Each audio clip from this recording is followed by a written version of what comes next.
전북대 교수가 고등학생 자녀를 논문에 끼워 넣어 입학시키고 입학 뒤에는 학점까지 퍼주다시피 했습니다. 김동완 총장은 잇따르는 교수들의 비행에 사과했습니다. 익산역이 주차난으로 몸살입니다. 주차장을 배 이상으로 늘려야 한다는 지적인데 부지 확보가 과제입니다. 네이버 데이터 센터를 새만금에 유치하겠다는 계획이 나왔습니다. 현실화될 경우 새만금이 4차 혁명의 기지가 될 것이란 기대입니다. 안녕하십니까. 전주 MBC 뉴스데스크입니다. 논문에 자녀 이름을 끼워 넣어 논란이 된 전북대 교수에 대한 감사 결과가 나왔습니다. 교수 직위를 이용한 수많은 부정이 드러났는데 전북대 측은 이제서야 사과에 나섰습니다. 박연선 기자입니다. 전북대 이모 교수는 5건의 논문에 고등학생 자녀 2명을 공저자로 등재한 것이 밝혀지면서 논란을 불러일으켰습니다. 교육부 감사 결과 이 교수의 부정은 사실로 드러났습니다. 자녀들은 이 논문을 이용해 부족한 학생부 성적을 뒤집고 전북대에 합격했습니다. 또 공무원 강령 등에 따라 자녀들은 자신의 수업을 회피했어야 했지만 되려 수강을 독려하고 만점을 주는 등 대학 성적까지 관여한 것으로 드러났습니다. 자녀를 허위로 논문 공저자로 기재를 해서 활용한 사례들은 많이 있었으나 그것을 직접 입시에 활용해서 이득을 취한 경우는 이번 사안이 이제 처음입니다. 뿐만 아니라 자녀와 조카를 국가사업 보조연구원으로 등록해 인건비 4,600만 원을 챙겼으며 또 다른 학생연구원에게 지급된 지난 5년간의 임금 4억 원을 임의대로 쓴 사실도 적발됐습니다. 연구감사실의 기능과 인력을 보강하고 연구 논문과 연구비 등 연구윤리에 대한 자체 감사 기능을 강화하겠습니다. 교육부는 해당 교수에게는 중징계와 수사를 의뢰하기로 하고 교수 자녀에 대해서는 입학 취소를 통보하기로 했습니다. 전북대는 이 밖에 학생들에 대한 도를 넘은 갑질과 성추행, 음주운전 등 교수 비위 사건이 올해만 10여 건이 넘는 상황입니다. 대학 구성원들의 추가적인 피해가 예상될 때는 앞으로는 직위 해제 등의 선행 조치를 고려하도록 하겠습니다. 대학 측이 비위 교수에 대한 적극적인 대응과 처벌을 고민하는 사이 결국 피해는 애꿎은 학생들에게 누적되고 있습니다. MBC 뉴스 박연선입니다. 상산고를 둘러싼 논란 중 하나는 상산고가 우리 지역의 학교가 맞냐는 겁니다. 전국 단위 자사고로 타 지역 학생들이 훨씬 많은 상황, 그리고 졸업 뒤 대부분 지역을 떠나는 현실 때문인데요. 조수영 기자가 이 문제를 짚어봤습니다. 전국 단위 자사고인 상산고의 올해 입시 요강입니다. 전국에서 학생을 뽑는데 모집 정원 360명 가운데 72명, 그러니까 20%를 지역 인재로 뽑고 80%는 서울 등 타 지역 출신으로 채운다는 겁니다. 전주에 있지만 지역 학교가 맞느냐는 질문이 제기되는 것도 이 때문입니다. 대학을 졸업하면 자기 고향이나 큰 도시로 떠나버리게 되어 지역 위기를 자초하는 결과를 가져오게 되며, 물론 상산고가 인재 양성의 산실로서 지역 경제에 적잖은 도움이 된다는 시각도 있습니다. 주말이면 상산타운 아파트는 전국 각지에서 가족들이 모여듭니다. 상산고로 파급되는 경제적 효과도 연 200억 원의 상산고 졸업생 상당수는 의대나 수도권 학교로 진학하는 게 사실. 타지 출신의 경우 전북 지역 의대를 가더라도 결국엔 외주로 떠나는 숫자가 더 많을 것이란 추정입니다. 전북대 의대를 예로 들면 올해 졸업생 135명 가운데 103명, 76%가 졸업과 함께 다른 지역으로 흩어졌는데 전북대 측은 전북 출신이 아닐 경우 대부분 떠난다고 보고 있습니다. 전북 의대를 타 지역에서 오는 친구들은 대부분 전주보다 큰 도시에서 오거든요. 그래서 여기 남으려고 생각을 안 하더라고요. 의대가 아닌 수도권 대학으로 진학한 경우도 여건상 전북으로 되돌아올 것이란 기대를 하기는 힘든 것이 사실입니다. 탁월한 대입 실적으로 전국에 이름이 알려진 상산고. 지역의 학교인지 또 누구를 위한 인재의 요람인지 고민과 문제 제기가 이어지고 있습니다. MBC 뉴스 조수영입니다. 유라시아 철도 출발역 지정을 기대하고 있는 익산역이 불법 주정차로 몸살을 앓고 있습니다. 주변에 주차 공간이 부족해 이면도로와 주택가가 주차장이 되다시피 했습니다. 임홍진 기자입니다. 익산역 서부 주차장 인근 도로와 골목길에 무단 주차된 차량들이 늘어서 있습니다. 이 주차장은 KTX와 SRT 이용객들에게는 무료 개방하는데 최근 밀려드는 차량들로 빈 공간이 거의 없습니다. 운전자들이 불편과 짜증을 호소하고 있습니다. 오늘 아침에 8시 반에 와도 없어요. 어쨌거나. 그럼 이거 공약 있으나 말아 만들어놓은 거 아니에요. 제일 차를 많이 댈 수 있도록 만들어놔야 되지. 특히 주말이면 하루 평균 220여 차례의 열차가 운행하고 2만여 승객이 왕래하다 보니 주차장은 턱없이 부족한 실정입니다. 현재 익산역 주변 3곳의 주차장 허용 면적은 570면, 이용객들을 감안하면 이보다 배는 더 확보해야 하는 상황입니다. 익산시는 단속에 한계가 있다고 보고 익산역에서 400m 떨어진 송악동에 주차장을 추가로 조성하는 방안을 검토하고 있습니다.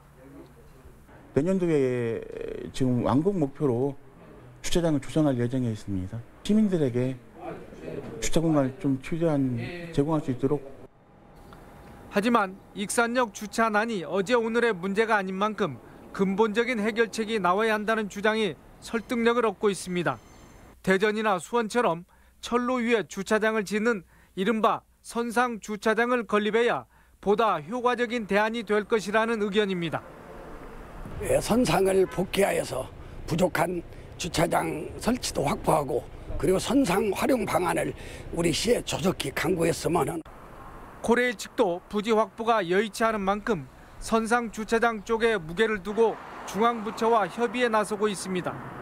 안전과 쾌속을 자랑하는 철도교통이 주차 문제로 이미지가 손상되지 않도록 익산시와 철도당국의 대책 마련이 촉구되고 있습니다.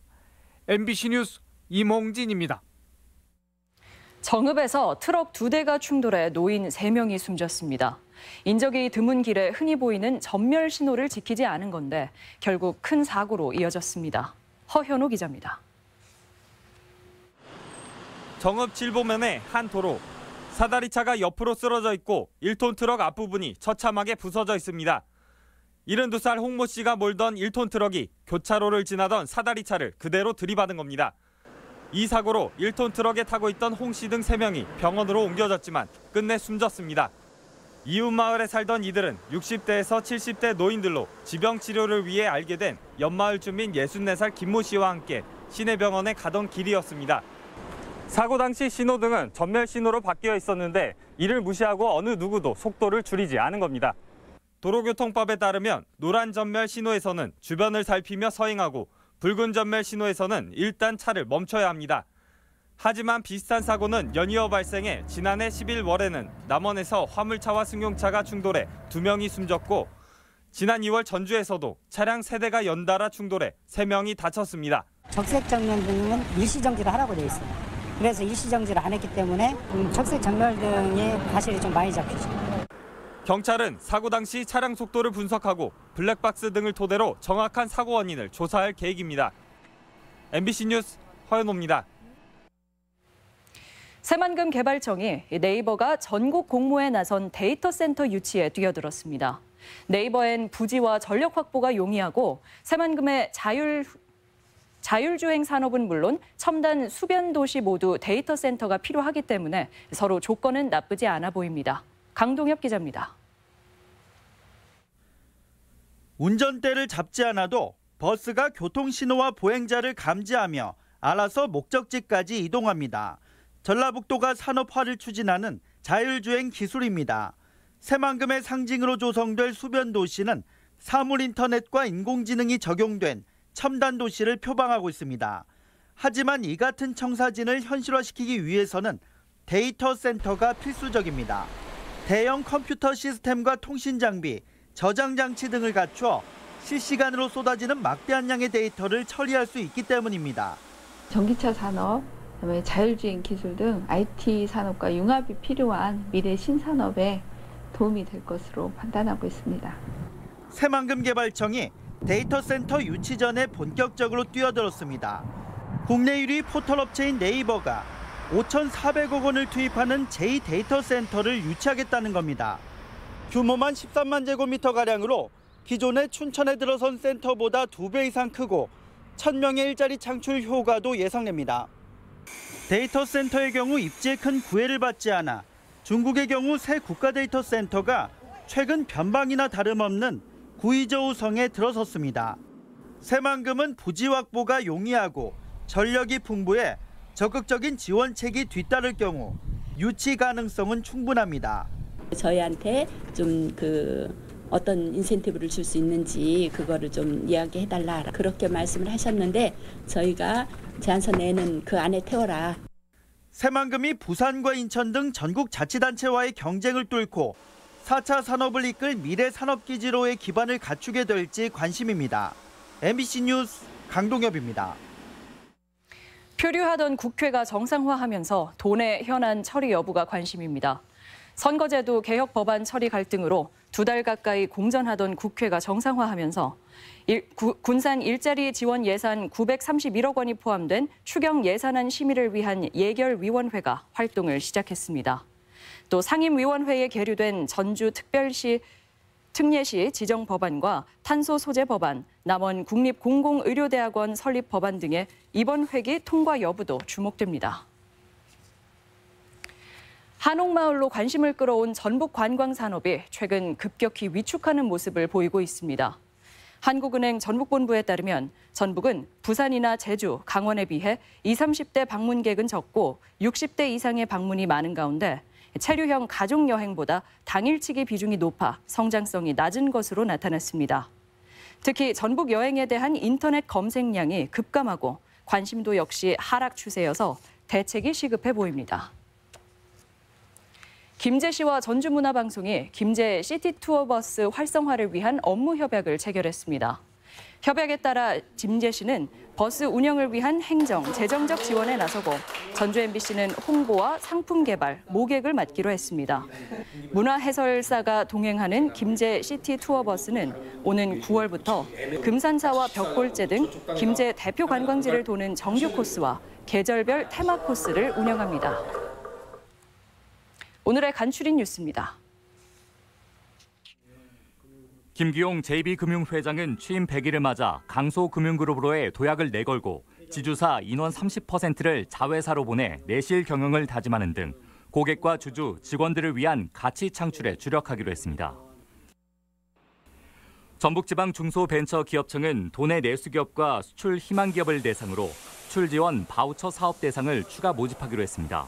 선정 시 3천에서 최대 8천만 원까지 바우처 형식으로 지출할 수 있습니다. 전주시가 폭염에 대비해 어린이집에 냉난방비를 지원합니다. 선정된 시내 어린이집 484곳은 30만 원에서 최대 150만 원의 냉난방비를 지원받게 됩니다. 80년이 넘는 역사를 가진 군산 구십자의원이 문화재로 지정될 예정입니다. 1936년 일본식 가옥으로 지어진 십자의원은 52년 소아 전문 병원으로 개원해 80년대까지 운영됐습니다. 간추린 소식이었습니다. 민주노총 전국금속노조 전북지부는 오늘 전주지방법원 앞에서 기자회견을 열고 현대자동차 금암 대리점이 노동조합에 가입했다는 이유로 비정규직 판매원 9명을 부당해고했다며 원직 복직시켜야 한다고 주장했습니다. 또 이미 대법원에서 부당해고 판결을 받았지만 무시하고 있다며 검찰과 법원이 대리점 소장을 처벌할 것을 촉구했습니다. 내년도 국가 예산 활동에서 전북목 챙기기의 성과가 기대됩니다. 20대 국회 마지막 예산결산특별위원회에 도내 출신은 바른미래당 정운천, 민주평화당 김광수, 무소속 이용호 의원 등 3명이 포함됐습니다. 국회 예결산특위는 이번 회기 7조 원의 추경안은 물론 500조 원 규모의 내년도 국가 예산안을 다룹니다. 유네스코 세계유산으로 선정된 무성서원 활용 방안이 다양하게 추진됩니다. 정읍시는 칠보면 무성서원의 세계유산 등재를 기념해 근처 4만여 제곱미터 부지에 선비 정신과 풍류를 배우는 선비문화수련원을 건립하기로 했습니다. 또 최취원의 사상과 현가루의 풍류를 찾아서라는 주제의 강좌 등 무성서원을 활용한 다양한 프로그램을 통해 서원의 인지도와 가치를 높여나가기로 했습니다. 과수 농가에 큰 피해를 주는 화상병 근절 대책이 추진됩니다. 농촌진흥청은 과수 화상병이 2015년 이후 증가 추세를 보이고 올해도 확산되고 있다며 방제를 위한 연구에 집중하고 있다고 밝혔습니다. 과수 화상병은 지난 5월 첫 발생 후 충남북과 경기 6개 시군 100여 농가에서 94헥타르가 피해를 입어 대응 방안 마련이 시급합니다. 전주시가 전주 부성 복원을 본격화합니다. 지금까지 전북권 뉴스였습니다.